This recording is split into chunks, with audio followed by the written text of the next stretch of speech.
This is the Infinix Zero 5G, the first 5G enabled smartphone from Infinix, or even one of the first 5G phones available and easily accessible for Nigerians.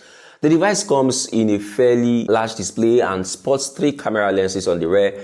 It has a 6.7 inches full HD IPS screen. The screen comes with a 120Hz refresh rating. It comes with 8 gigs of RAM plus an extra 3 GB of virtual RAM, which Infinix call memory fusion RAM, bringing the total number of RAMs on this device to 11 GB. This Infinix Zero 5G phone will set you back 169,000 Naira, which is about $300.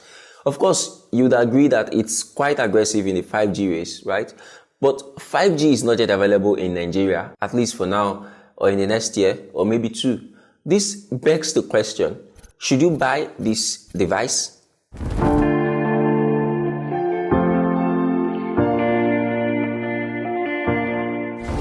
What's up guys, it's Victor here again.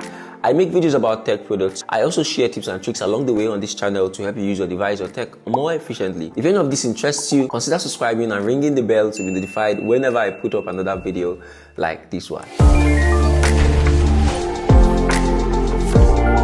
So, when it comes to accessories, you would agree with me that Infinix is very generous in this regard. The 33 watts charger is included in the box. You also get a relatively short but durable USB Type A to Type C cable.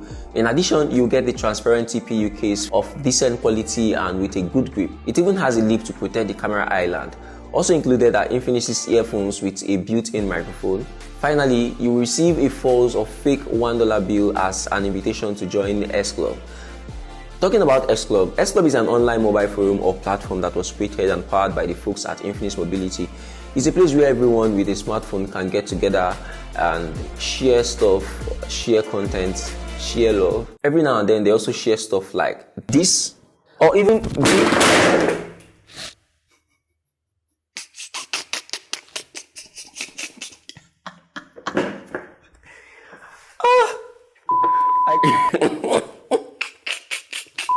That's my YouTube seat. I guess it's time to get a new seat. Wow.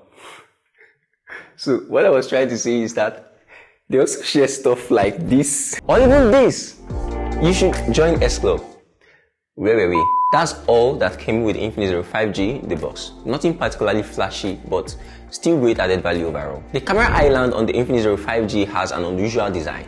The way the back surface slopes and coils onto the camera assembly is one of my favorite things. The build material is a plastic back that feels like leather, a plastic frame and a glass front. The fingerprint scanner is located on the power button and it is fast. The speaker, charging port and 3.5mm jack are all located at the bottom. The Zero 5G has a classic retro look, especially this black and orange I have. The sides are rounded and smooth, so I recommend using a case just for the purpose of grip. The 6.78 inches TFT LCD panel sports a 120Hz refresh rate and full HD plus resolution.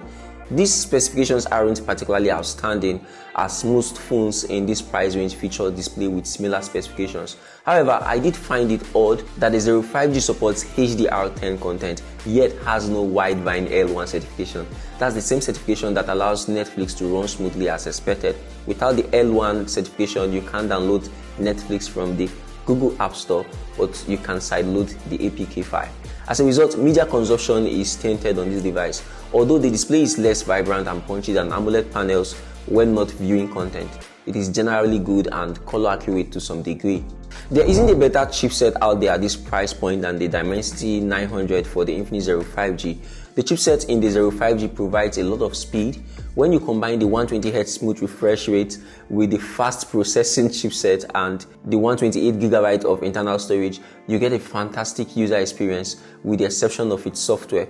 I have had an excellent experience with the Zero 5G. With 8GB of RAM and an additional 3GB borrowed from the internal storage, even the most resource-intensive apps can run in the background.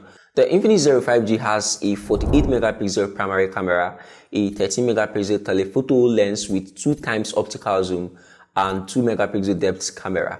I was curious and excited about testing out the optical zoom lens. Well, I wasn't so impressed. The primary shooter is able to produce sharp images with fine details that, however, appear over-sharpened in dark areas when the sun is out in the afternoon. Portrait mode, on the other hand, is overly impressive and results in a cartoonish image, as you can see in this sample. On the front of the phone, there is a 16 megapixel selfie camera that takes decent shots and preserves skin tones. The Infinix Zero 5G can shoot videos up to 4K at 30 frames per second and doesn't use image stabilization at 4K resolution. Image stabilization kicks in when you step down to 1080p video. Here are samples from the Infinix Zero 5G camera. Hi guys, this is the front-facing camera of the Infinix Zero X. I think it handles dynamic range very badly. As you can see, I'm under a shed, like I'm not even outdoors, and it's overexposing the whites behind me. It's that's not good. So this is the front-facing camera, and the audio you are hearing is coming from the Infinix Zero X. So we can use that as a benchmark to judge the quality of the audio, the microphone on here.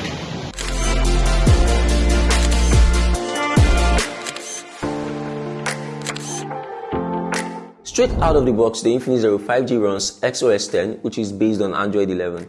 So far, Infinix has not promised any big software updates for this phone. Most of my issues and complaints revolved around the phone's XOS 10 Android skin, which is loaded with bloatware.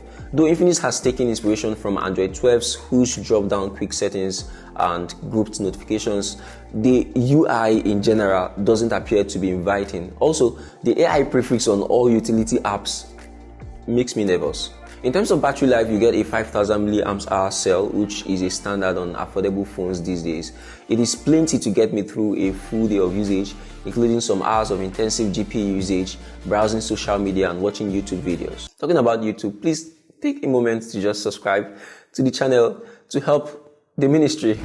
Additionally, Infinix has supplied this phone with a 33 watt fast charger out of the box, which can fully recharge the battery in roughly 90 minutes or less. So in conclusion, as far as design goes, the Infinix Zero 5G is a class above the others with a stunning look and feel. The battery life is excellent as well. Above all, the outstanding Dimensity 900 5G chipset is often found in high-end offers.